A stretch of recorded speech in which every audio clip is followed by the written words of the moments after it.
I'm very pleased to be here with you all, really. I've wanted to come to Malaysia for years. The dear National Assembly has been inviting me several times and it hadn't worked out, and this time it has. And I want to express my appreciation to the National Assembly for the opportunity to come here and experience fellowship with the Baha'is really of Southeast Asia. So many of you are here from all around. We used to be, I hadn't been in this area, but serving in the World Center on the Teaching Center on the House of Justice, we used to be thrilled with the news from Malaysia all the time. It was one of the places we didn't worry about. Maybe we should have, but we weren't worrying about it at that time.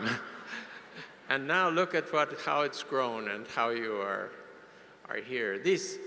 You know, Shoghi Effendi said that these gatherings where so many friends come together, it attracts the blessings of the Holy Spirit. The Holy Spirit hovers over this meeting. The Guardian used to say that to the friends too. He said that when you're gathered, the central figures from on high are observing you, watching and sending their blessings on us. We have this wonderful opportunity.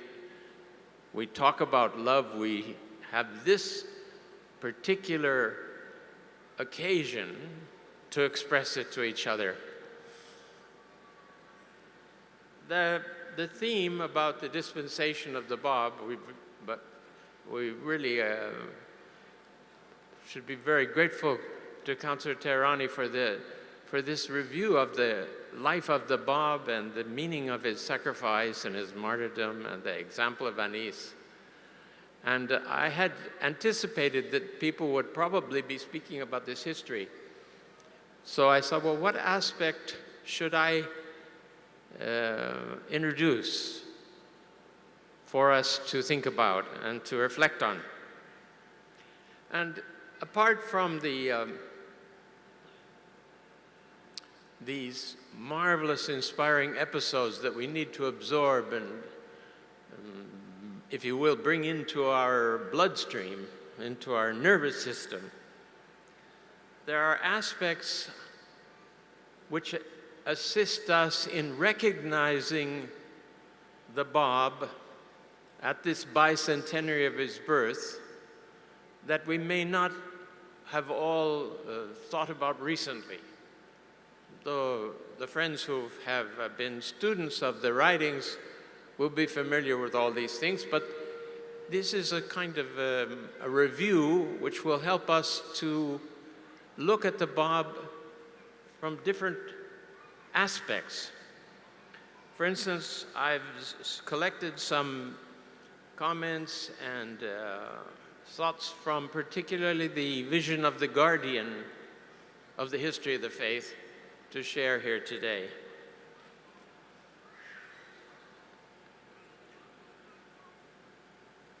I need to put out a clock here, somebody to keep track of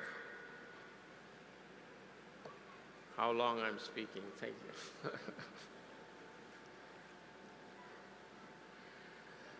First of all, we have the question of his mission. How do we summarize the mission of the Bab in very few words? This is always our challenge. We don't have a lot of time to talk to people. We want to get what's important into what we say or what we think when we reflect, when we remember the Bab, when we think of the Bab. How do we express the whole mission of the Bab in one or two short paragraphs? Then we have the question of his person. What was the Bab like? How can we express to people something of the characteristics of the person of the Bab? Then we have an overview of his ministry. This is a sweep. And we have the marvelous contributions of Shoghi Effendi summarizing and listing the different episodes and importance of the events of the heroic age of the faith. Finally, we have a question of his writings,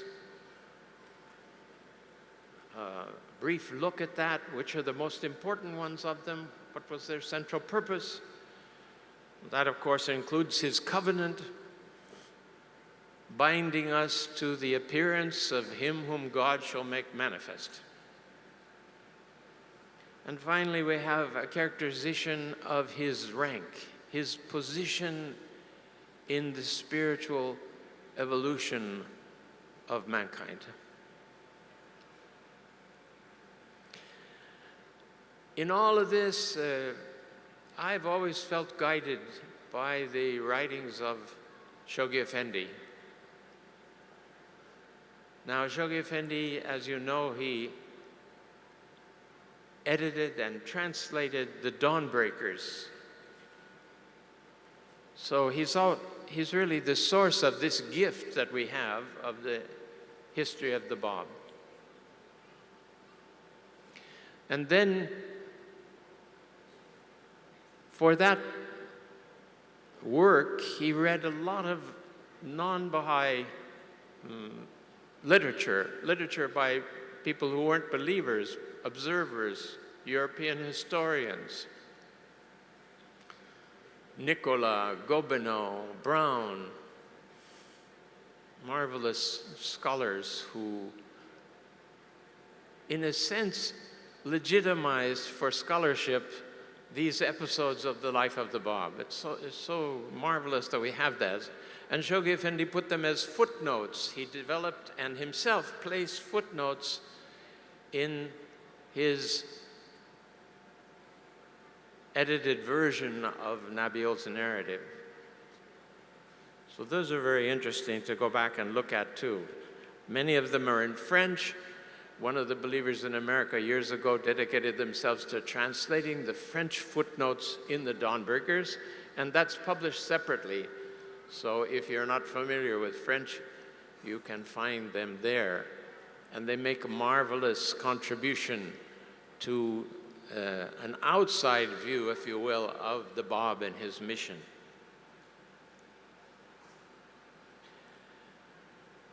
To give us an example of how Shoghi Effendi would summarize the most important points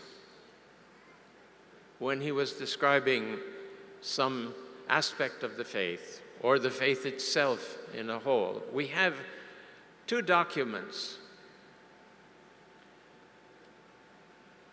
that Shoghi Effendi prepared. One was prepared for the High Commissioner of Palestine early on in 1933. Shoghi Effendi was writing to him. The municipality of Haifa was wanting to build a road directly in front of the shrine of the Bab, which would have become a traffic road of traffic, and Shoghi Effendi was pressed to bring to the attention of the High Commissioner, the highest authority in the land, the sacredness of the site of the Bab. So he had to summarize the coming of the Bab, who the Bab was, and what the shrine of the Bab meant to a world of followers of the Bab and his faith throughout the world. Needless to say, his intention in preparing this document was fully confirmed by God, and the government didn't build a road in front of the shrine of the Bab. We have the path of the pilgrims instead, and that's quite appropriate. So he opens, he says, the forerunner of the faith, he's talked to him about that, he wants to describe the faith. He said, the forerunner of the faith was Mirza Ali Muhammad of Shiraz, known as the Bab, the Gate, who proclaimed on May 23rd, 1844, his twofold mission as an independent manifestation of God and herald of one greater than himself, who would inaugurate a new and unprecedented era in the religious history of mankind. Seems to me, friends, in any presentation that we make, we want to get these points across if we're going to describe something about the Bab's mission. He was the forerunner of the faith, he was the Bab, and he proclaimed a twofold mission. Do you remember now what the twofold mission is? Independent manifestation of God, herald of one greater than himself. This is an introduction way back in 33, before the Dawnbreakers was translated, before we had God Passes By with its fuller explanation, before Shoghi Effendi's magisterial letter, the Dispensation of Baha'u'llah, where he defines in great detail the independent manifestation of the Bab and also his role as herald of one greater than himself. So these are some preliminary points. Again, Shoghi Effendi was asked by the United Nations, who was looking into the status of the condition of Palestine, thank you, as the state of Israel was being contemplated, what was the role of the different religions in the country? And the commission of scholars that prepared this for the United Nations met in Haifa, and they had to ask Shoghi Effendi if he would state what the role of the Baha'i faith in the Holy Land was. What a brilliant moment, really, for us. And Shoghi Effendi has prepared a statement that in its succinctness and in its accuracy can't be compared with anything else that we have.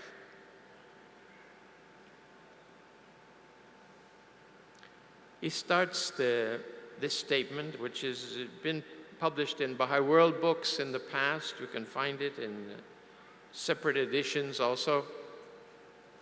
He says, the Baha'i faith revolves around three central figures, the first of whom was a youth, a native of Shiraz, known as Mirza Ali Muhammad, known as the Bab, who in May 1844, at the age of 25, advanced the claim of being the herald who, according to the sacred scriptures of previous dispensations, must needs announce and prepare the way for the advent of one greater than himself, whose mission would be, according to those same scriptures, to inaugurate an era of righteousness and peace. All right, friends, we read that. What can we capture? What should we hold from this that we can use in our statements? I think different of us might focus on different things.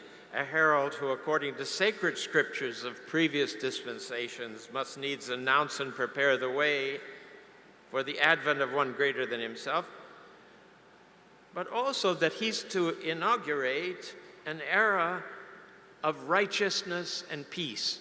How do we characterize the future Baha'i era? What are the words we should choose? Here we have an example in Shoghi Effendi, an era of righteousness and peace. That's what we're working for.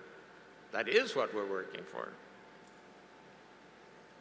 An era, he goes on to state, that would be hailed as the consummation of all previous dispensations and initiate a new cycle in the religious history of mankind. Oh, friends, how much of our Baha'i teachings line up under these 2 points? The consummation of all previous dispensations. What marvelous statements we have from Baha'u'llah, how the faith itself is all the truths, all the beauty of past dispensations has been renewed, refreshed, and set forth in the scriptures of our faith. And now we're into a cycle of fulfillment rather than a cycle of prophecies. And look at this is the room of the fulfillment of those prophecies. Amazing. This is a message that was written by Shoghi Effendi in 1947.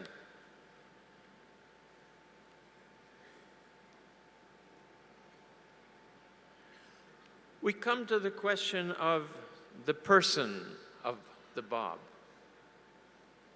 Of course, we would all, I think, describe with love and with whatever vision we've derived if we've read carefully the Dawnbreakers. How does Shoghi Effendi, when he wishes to set forth and characterize the person of the Bab, what attributes does he mention?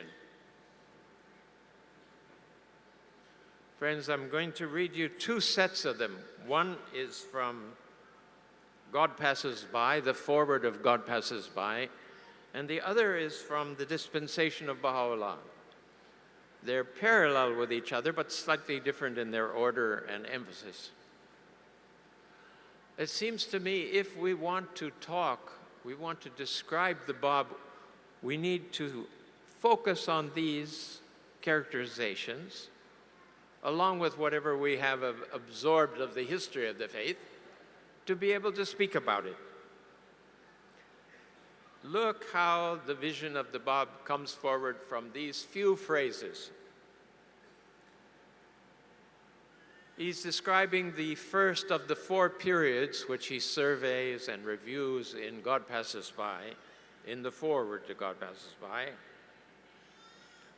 And he says that this first period, which is 1844 to 1853, and which constitutes the first quarter of the book God Passes By, centers around the gentle, the youthful, and irresistible person of the Bab.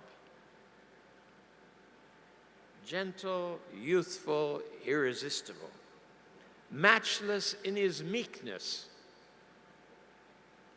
Imperturbable in his serenity.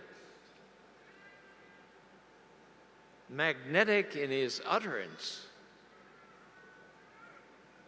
And unrivaled in the dramatic episodes of his swift and tragic ministry.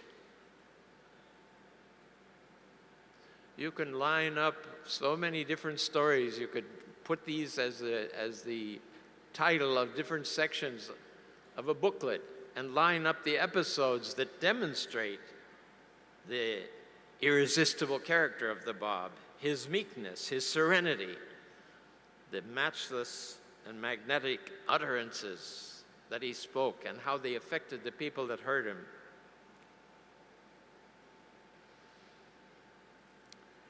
Prior to that, earlier on, Shoghi Effendi, in the Dispensation of Baha'u'llah, paints for us a picture of what he calls the supreme theophany.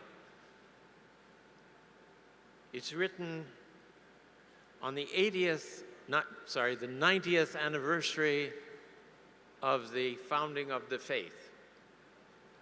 Interestingly enough, Shoghi Effendi in 1944, celebrating the centenary of the founding of the faith, his emphasis is on the founding of the faith and not on the 100th anniversary of the declaration of the Bab, although it's implicit in it.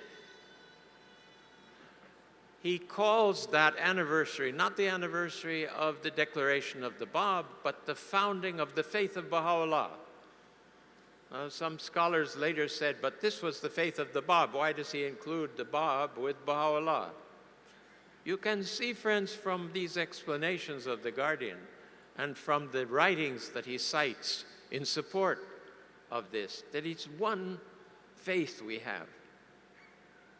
And one of the great features, which we'll mention a bit in more detail later, is that the Bab reigns together with Baha'u'llah over the destinies of our faith. And that this is unique in all of recorded religious history. From the Muslim point of view, from the teachings of the Quran, we understand that John the Baptist was a messenger of God. He brought laws, he brought teachings. He heralded the coming of the Christ. He baptized the Christ. But no, there's no indication, nor is it repeated in Christianity, that he reigns together with the Christ over the Christian dispensation. What an amazing opening dispensation of a 500,000-year cycle, the Bahai cycle proclaimed by the cause. What an amazing thing that this opening dispensation, and then through future history, the Bab reigns together with Baha'u'llah. Now, how does Shoghi Effendi describe that connection? It's very interesting. How do you get two manifestations, two independent shining of lights? You know, they're in the skies, there are some stars that are twin stars. They have two stars both shining on the planets that are circling around them. Quite interesting. In every case, as I understand it from the science that's available to us, one of those stars is fixed. It doesn't move. It's the center. And the second star revolves around it. This makes for very interesting multicolored shadows of the people living on those planets. We have this multicolored spiritual inheritance because we have the Bab shining on us and Baha'u'llah shining on us, two independent sources of revelation. So quite, Shoghi Effendi says this is the supreme feature, the special characteristic of this dispensation. Shoghi Effendi talks right away in the opening phrases where he's describing Baha'u'llah. And by the way, go look and see how Baha'u'llah is described in this same way with a few short, terse phrases, very meaningful. He says, the Bab allied those subordinate in rank and invested with the authority of presiding with him over the destinies of this supreme dispensation. There shines upon this mental picture, which he's painting for us, the youthful glory of the Bab, infinite in his tenderness, irresistible in his charm, unsurpassed in his heroism, matchless in the dramatic circumstances of his short yet eventful life. You find that published in the World Order of Baha'u'llah Letters. The message that's been entitled The Dispensation of Baha'u'llah.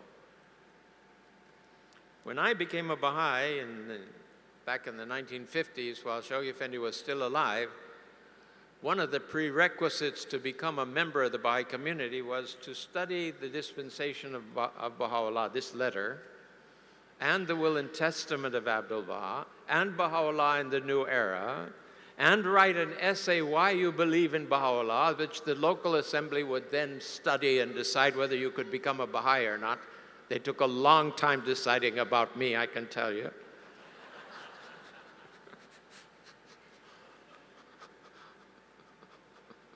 Friends, the administration has its ups and downs, you know. I met a local assembly. It was a small local assembly in one district in the LA area.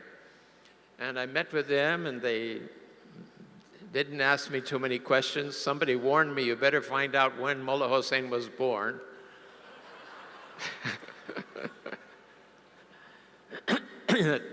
And they met with me, they asked a few questions, and then they said, we're sorry, the house is very small, and the assembly has to meet in private, you know.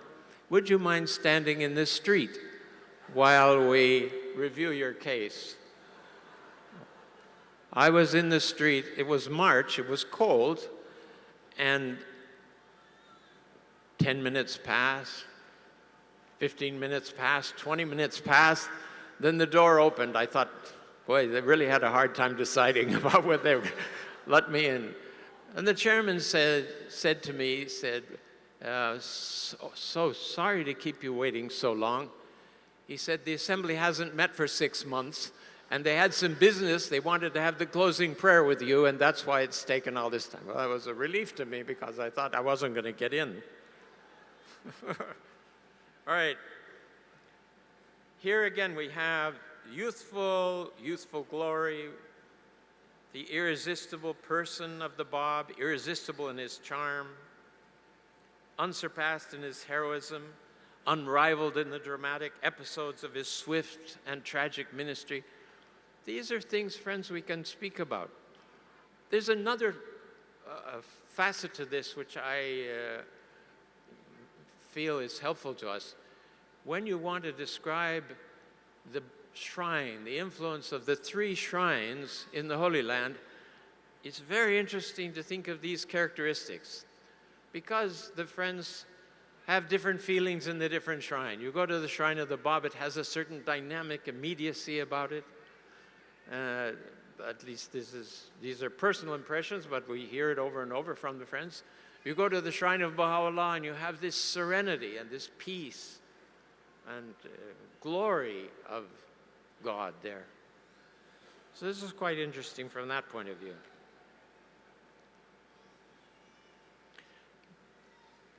How are we doing on time here? Okay. Now the question of that was the mission, the short mission statement, so to speak. Now we have the question of his ministry. How do we convey? How do we understand? How do we resolve our own understanding of this period of the 8 years, the years of the ministry of the Bob?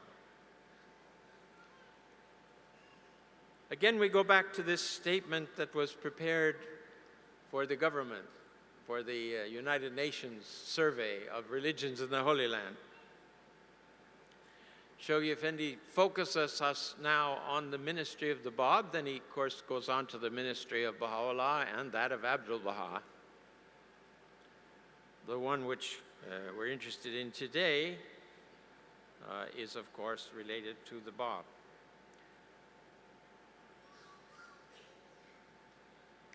I'm doing these in a bit in reverse order because I think it's easier to understand them. The other overview is the one from the foreword to God Passes By. The foreword to God Passes By, friends, if you haven't read God Passes By, at least get the foreword and read the foreword because it's a summary of the whole book of what's going to happen. And it's very helpful to have in mind. With regard to his ministry, this is now in like a single paragraph. Shoghi Effendi takes the whole ministry of the Bab and sets it forth for us. He says, swift and severe persecution launched by the organized forces of church and state in his native land precipitated successively his arrest, his exile to the mountains of Azerbaijan, his imprisonment in the fortresses of Maku and Cherik, and his execution in July 1850 by a firing squad in the public square of Tabriz. No less than 20,000 of his followers were put to death with such barbarous cruelty as to evoke the warm sympathy and the unqualified admiration of a number of Western writers, diplomats, travelers, and scholars, some of whom were witnesses of these abominable outrages and were moved to record them in their books and diaries. That's from the statement to the United Nations Committee. Consider now a parallel one from the foreword to God Passes By. This is the first period he's describing of the 4 that he surveys and characterizes in the whole book of God Passes By. It begins with the declaration of his mission, culminates in his martyrdom, and ends in a veritable orgy of religious massacre, revolting in its hideousness. It's characterized by 9 years of fierce and relentless contest, whose theater was the whole of Persia, in which above 10,000 heroes laid down their lives, in which 2 sovereigns of the Qajar dynasty and their wicked ministers participated, and which was supported by the entire Shia ecclesiastical hierarchy, by the military resources of the state, and by the implacable hostility of the masses. That's about as tight a history as you can get of the period of the Bab. Friends, you know, looking at the Dawnbreakers and these episodes that we want to be remembering leading up to this bicentenary period, Iran was convulsed with the revelation. The revelation had an impact far greater than has been allowed to be recorded in Persian history. They've tried to cleanse it and lessen it and reduce it to nothing. But it was the immediacy of the Bab's mission. You can imagine, there's no, these were societies that lived off of coffee houses. There wasn't a newspaper. There was no, phone in your pocket that you could read the headlines, what's going on. Word of mouth, and you know how stories change from, great were the miracles of the Bab, but even greater was the account of them all over the country. Everybody was listening to everything that was going on. They were hearing it, and all were alert to hear what is the message of the Bab? What is his purpose? And they were so thrilled with all kinds of stories. Now, if you want a fuller overview of the ministry, still not lengthy, but very, very purposeful, you look at the table of contents of God Passes By. Shoghi Effendi there has organized the whole 9-year period into 5 sections, 5 chapters.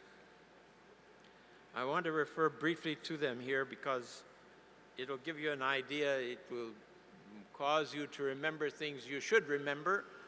And if you're not familiar with the subject and what it refers to, you will wish to investigate and inform yourself properly, responsibly, if you will.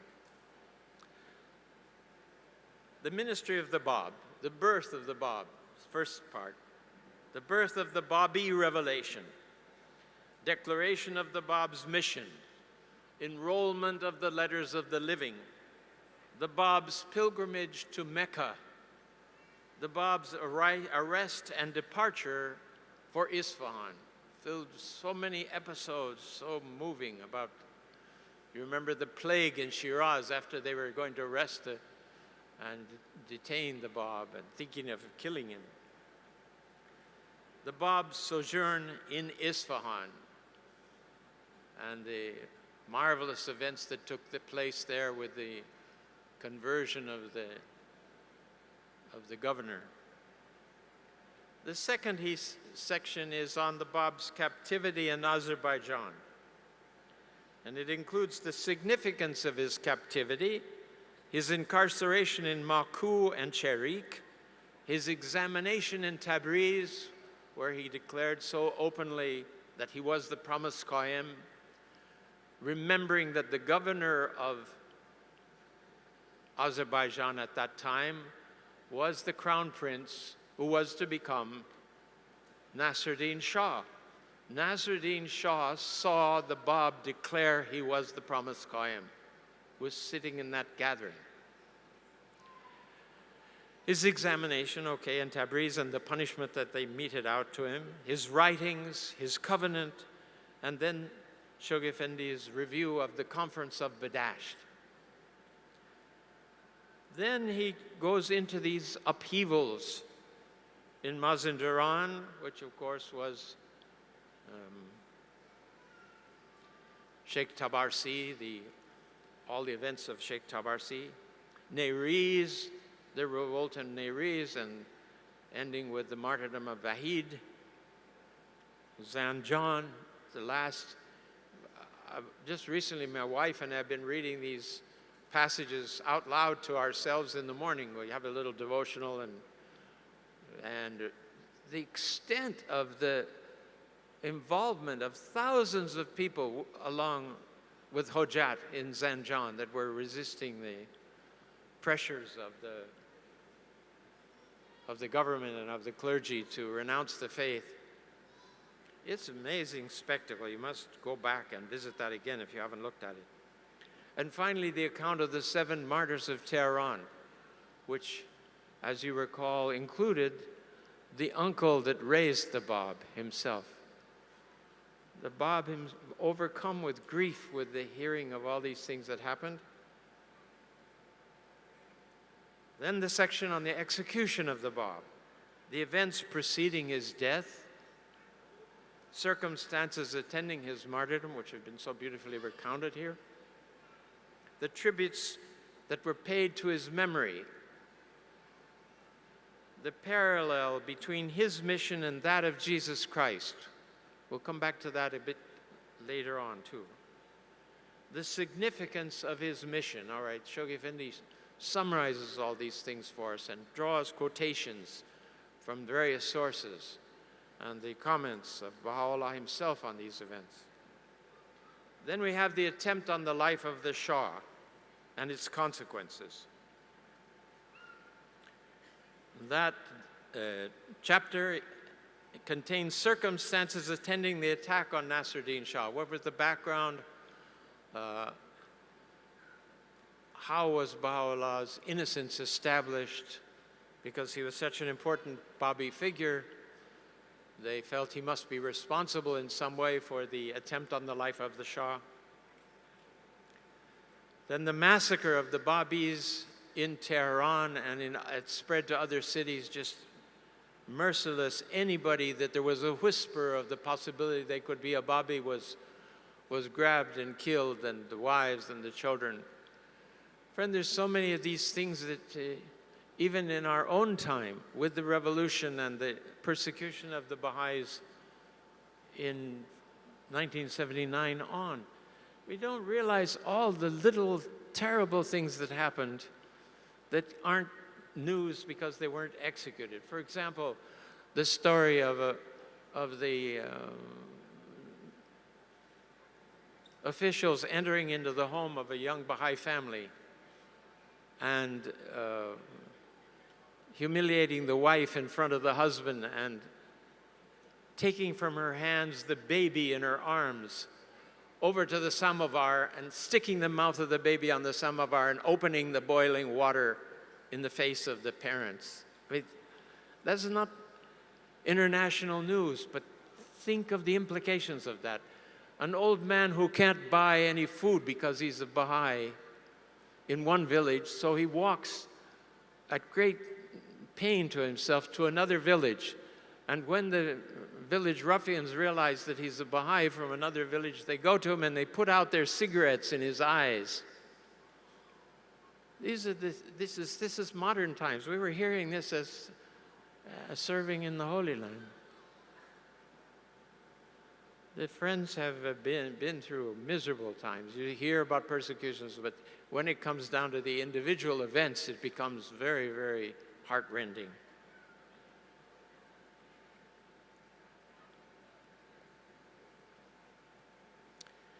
I remember Mr. Olinga was visiting Buenos Aires in South America, and he was saying he'd been with the Guardian. He was describing his pilgrimage. And he mentioned that the question had arisen,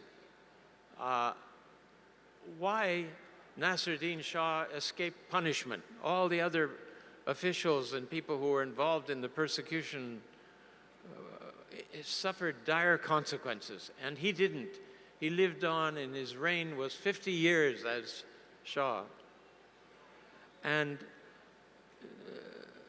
what he said, the Guardian said, was that it was a mercy, a compassion to Nasruddin Shah because of what the Babis had done to him.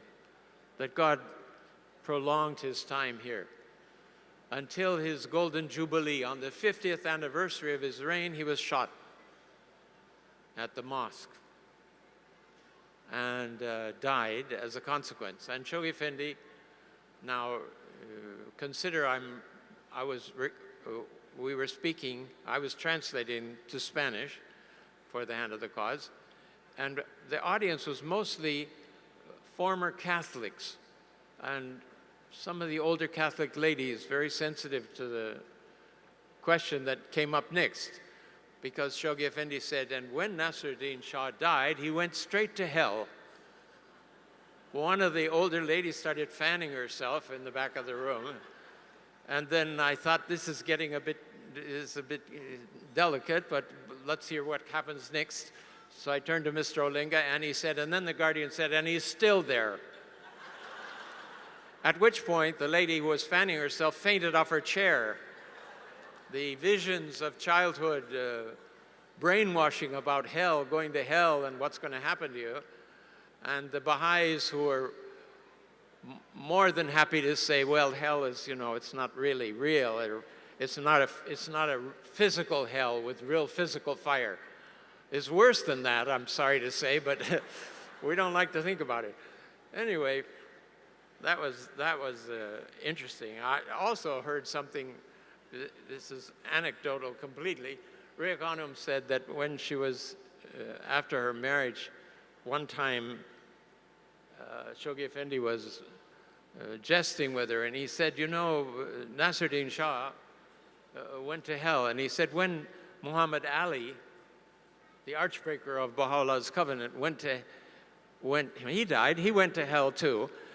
And then Nasruddin Shah was complaining. He says, where am I to go? Where am I to go? You expect me to live here with this Muhammad Ali? Crazy.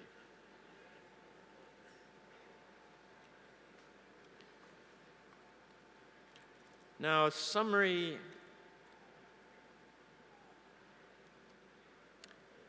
a vision, if you will, of what was the Bab's position from the words of Baha'u'llah.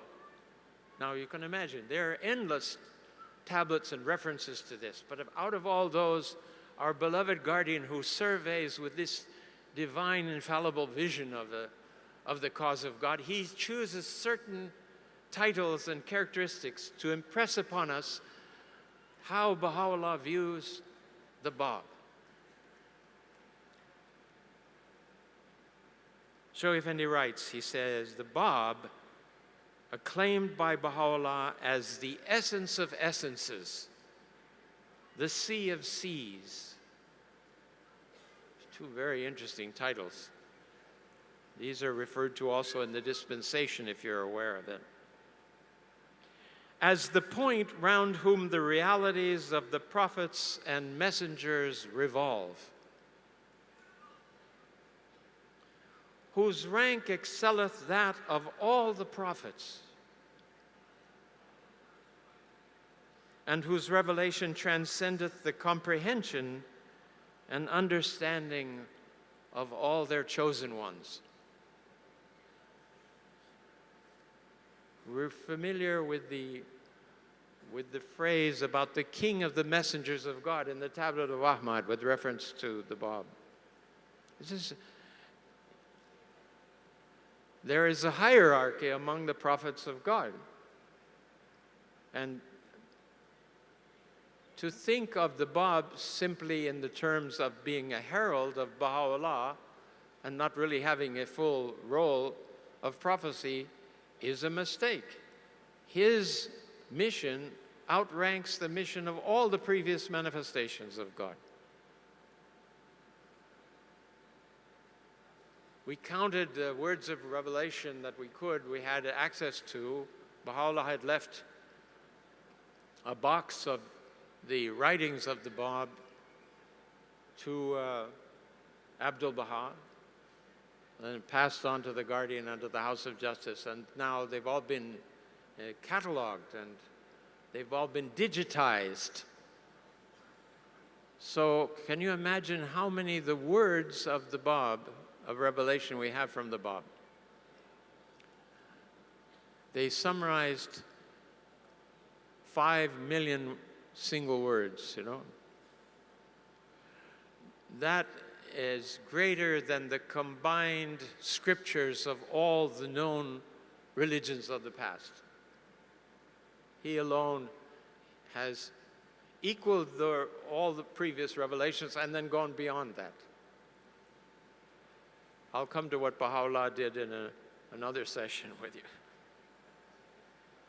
So these are 6 references from the Bab that are also cited in God Passes By. You know about the titles of the primal point,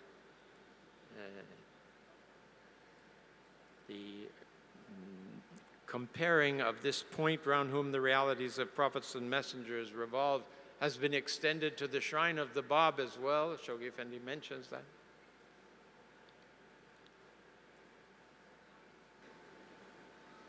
Continuing on with the theme of the writings of the Bab, if we're asked about the writings of the Bab, mostly we have previously known about the history of the Bab, episodes in his ministry and so on, and with some reference to his writings, but not usually to the content of his writings. For those of you who are interested, the House of Justice encouraged Nader Saidi to incorporate his studies of the texts of the Bab in a scholarly book which is called Gate of the Heart. And there you can find all kinds of references to the content of his independent revelation, really. The first 3 years were about the deep spiritual meanings of everything to do with spirituality and religion. One of his writings, the best known, characterized by Baha'u'llah as the most important, was the Qayyum al-Asma. And we've heard the counselor refer this morning to the revelation of the commentary on the Surah of Joseph. And that's the title of that is the Qayyum al-Asma. And it began on the very first night of his declaration. He revealed the first chapter in the presence of Mullah Hussein. This summary of that book again, and you go to God Passes By, you find everything that you need. He's summarized in a full, long paragraph the nature, contents of the Qayyum al-Asma. Probably obviously you're aware of the Persian Bayan. This is the book of laws of the Bab revealed in Maku during the Bab's imprisonment in Maku. Shoghi Effendi, commenting on the writings, says, alike in the magnitude of the writings emanating from his pen, and in the diversity of the subjects treated in his writings, his revelation stands wholly unparalleled in the annals of any previous religion. That's quite a statement.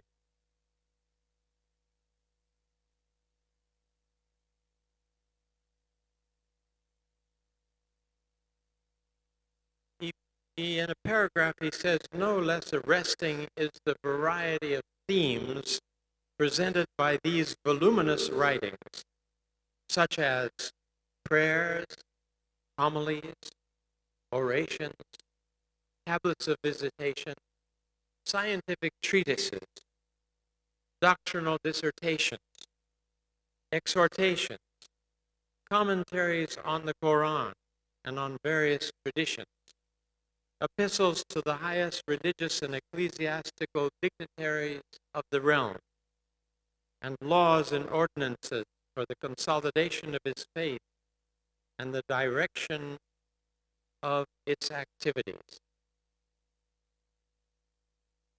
There's a work of the Bab called Panshan, which means 5 modes. Mode in the sense of a category of revelation.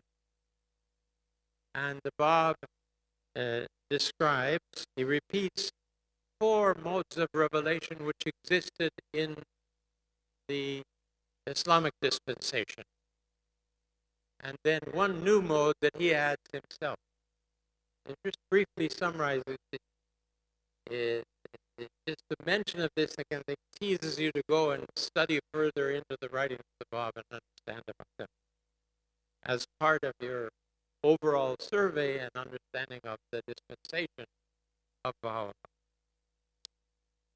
He said the first mode of revelation are the divine verses, the ayat, the verses that come from God, and they're voiced in the voice of God.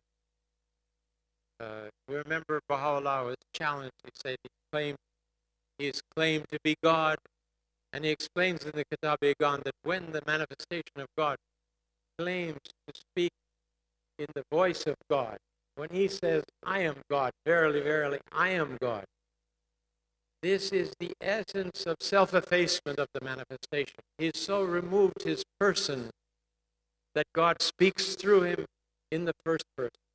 I am God.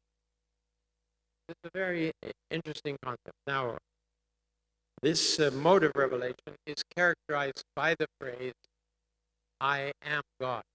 The second mode of revelation, he says, are prayers.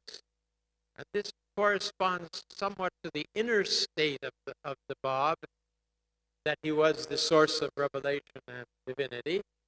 And then the person of the Bab, in which he assumes, as Baha'u'llah does in some of his tablets and writings, that he's less than anyone.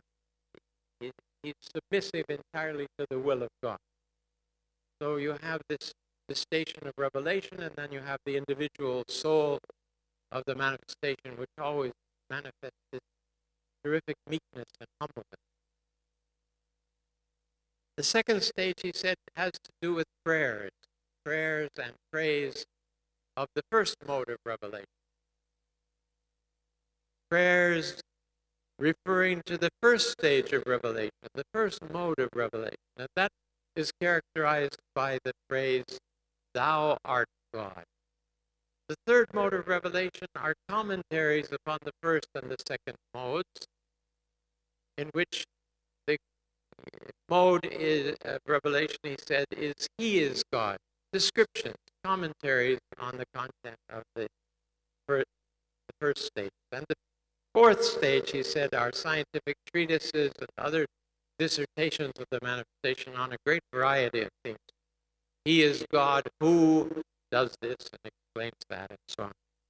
Then the Bab says, I have brought a fifth mode of revelation, and that's the mode of all the previous 4 stages, but this time in the Persian language, in Farsi. And those are the 5 he mentioned. Baha'u'llah, when he reveals the tablet, the Surat al-Haykal, where he describes the relationship of his manifestation with the divinity, he says that he is revealed within the Haykal, which includes the composite Haykal, which includes the tablets to the kings and rulers, 9 modes of revelation. We don't have a confirmation of exactly what the 9 modes are, but again, Shoghi Effendi lists, as I read to you, the variety of themes presented in the writings of the Bab. He does that also for Baha'u'llah, and you can see that the modes are really endless. And Baha'u'llah says himself, he says, we could reveal in many more modes if it were needed. So, something of the writings of the Bab. Interesting, he says, it was during the Bab's incarceration in the fortress of Marku that he, according to the testimony of Sheikh Hassani Sanusi, who transcribed during those 9 months the verses dictated by the Bab to his amanuensis, that the Bab revealed no less than 9 commentaries on the whole of the Quran.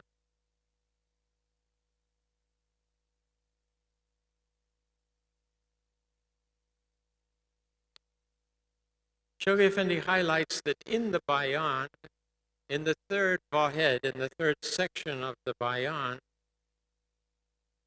An explicit reference is made to the name of the promised one, and in anticipation of the order which in a later age was to be identified with his revelation. He states that this deserves to rank as one of the most significant statements recorded in any of the Bab's writing, and I'll quote it for you here from the Persian Bayan. Well is it with him who fixeth his gaze upon the order of Baha'u'llah, and rendereth thanks unto his Lord, for he will assuredly be made manifest. God hath indeed irrevocably ordained it in the Bayan. Now, friends, at this time, Baha'u'llah was not known as Baha'u'llah. There's this reference to the order of Baha'u'llah. And Shoghi Effendi identifies this with the world order, the references to the transforming, vibrating influence of Baha'u'llah's new world order in the Aqdas. And you will recall that after the, or proceedings, the time of the conference of Badash, the Bab gave titles to the various letters of the living and addressed Mirza Hossein Ali as Baha'u'llah. So there's this identity with those words, and then you'll remember that one of the treasures of the Bab period is a derivation of 360, I think, derivations from the Arabic word Baha in his exquisite handwriting of the Bab. I don't know if you've seen examples of the Bab's handwriting. It's extraordinary. It's so small and so beautiful. So this is just a slight reference here then to his writings in general.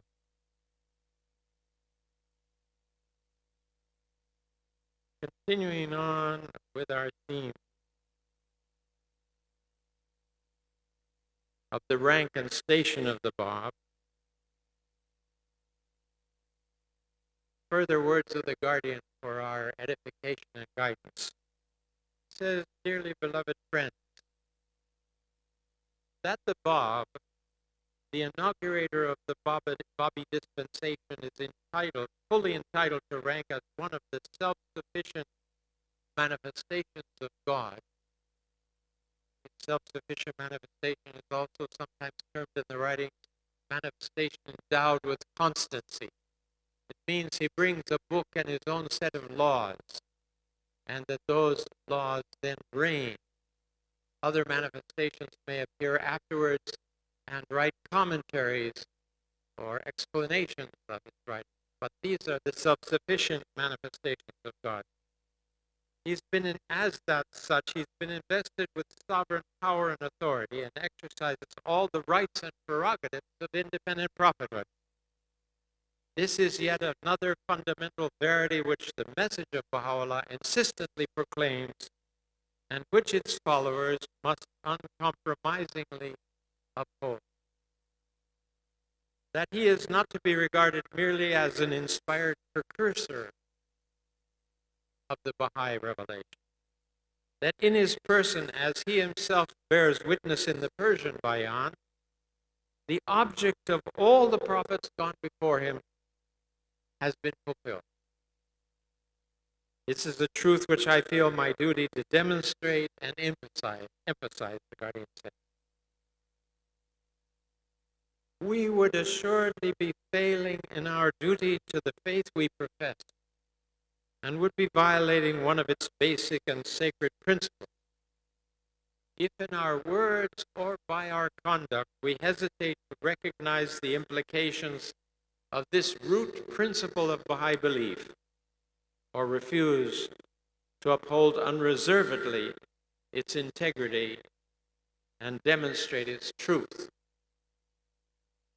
And it's at this point in the explanation of Shoghi Effendi in this World Order letter, he makes reference to the motives that caused him to bring forth the Dawnbreakers, the book of the Dawnbreakers, he says this. He says, indeed, the chief motive actuating me to undertake the task of editing and translating Nabil's immortal narrative has been to enable every follower of the faith in the West to better understand and more readily grasp the tremendous implications of his exalted station, and to more ardently admire and love him. You know, Nabil had collected some of these stories. He himself testifies that he interviewed as many people as he could during trips that he made to Iran after the Babi period. Those were involved in Sheikh Tabarsi and in some of the revolts that were described, Neriz, Tehran, Neriz, and Zanjan. And Baha'u'llah, at one point, I think it was 1888, he said to Nabil that it was time for him to compose a book of his experiences and the accounts that he'd seen and heard of. And he kind of put him to the test. He said that I want you to come every Wednesday at 3 o'clock in the afternoon and present me with a fascicle of so many pages. And week after week, he was waiting for that. And Nabil dedicated himself. He had to put all of his attention on that. And Mirza Musa helped him a lot in this, Baha'u'llah's brother. And he presented these, and then Aga Khan would read passages from them to Baha'u'llah, and eventually Baha'u'llah answers in 2 tablets to Nabil certain suggestions and changes that he needs to create for Nabil's narrative.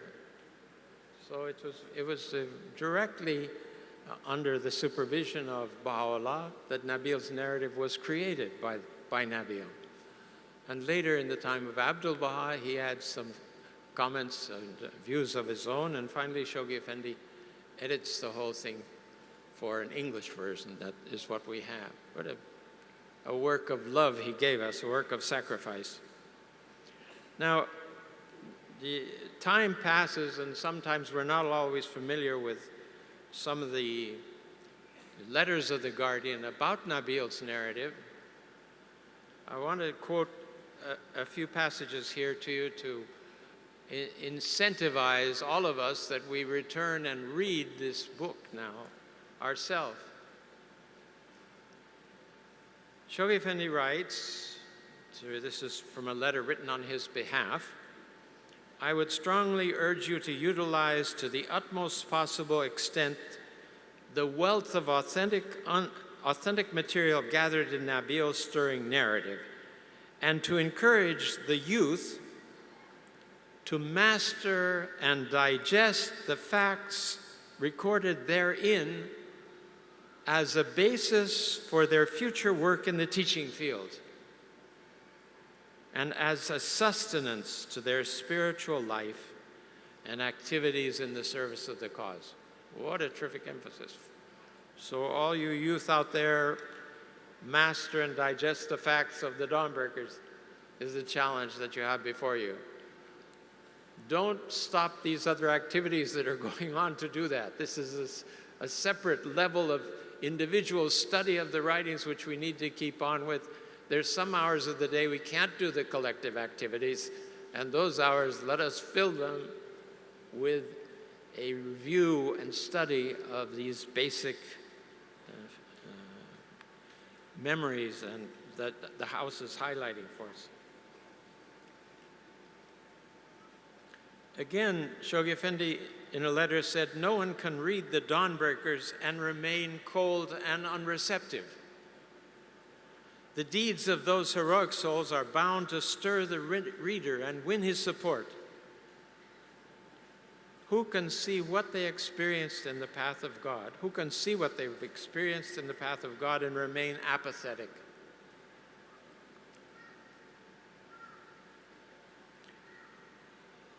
Again, He was deeply gratified to learn that the reading of the Dawnbreakers has deepened your knowledge of the cause and has inflamed you with new courage and faith. The tale of these immortal heroes of God, so well narrated by the powerful pen of Nabil, is indeed stimulating and spiritually uplifting. It gives the reader a new vision of the cause and unfolds before his eyes the glory of this new manifestation in a manner hitherto unknown. Nabil's narrative is not merely a narrative. It is a book of meditation. Interesting. It does not only teach, it actually inspires and incites to action. It quickens and stimulates our dormant energies and makes us soar on a higher plane. It is thus of an invaluable help to the historian as well as to every teacher and expounder of the cause. Glorious letter. This is quoted in Shoghi Effendi, The Range and Power of His Pen, which is a book written by Ali Nakhchavani and published out of Italy. That's the only place that letter appears so far. Shoghi Effendi says he fully approves the idea of holding study classes for the deepening of the friends. The deeper the friends go in their understanding of their teachings, the more firm and steadfast they will become, and the more unwavering in their support of the institutions of the faith. And if I'm allowed to add a few words here, and the plans of the institutions of the faith, because they need our support. Books such as the Agon, Some Answered Questions, and the Dawnbreakers should be mastered by every Baha'i. They should read these books over and over again. The last book will show you how the faith was ushered into the world and how its early adherents heroically faced martyrdom and suffering in their desire to establish the cause throughout the world. Knowing the life of these heroes will create in us the urge to follow their footsteps and achieve the same. Friends, we're really standing on the shoulder of these terrific heroes. And you know,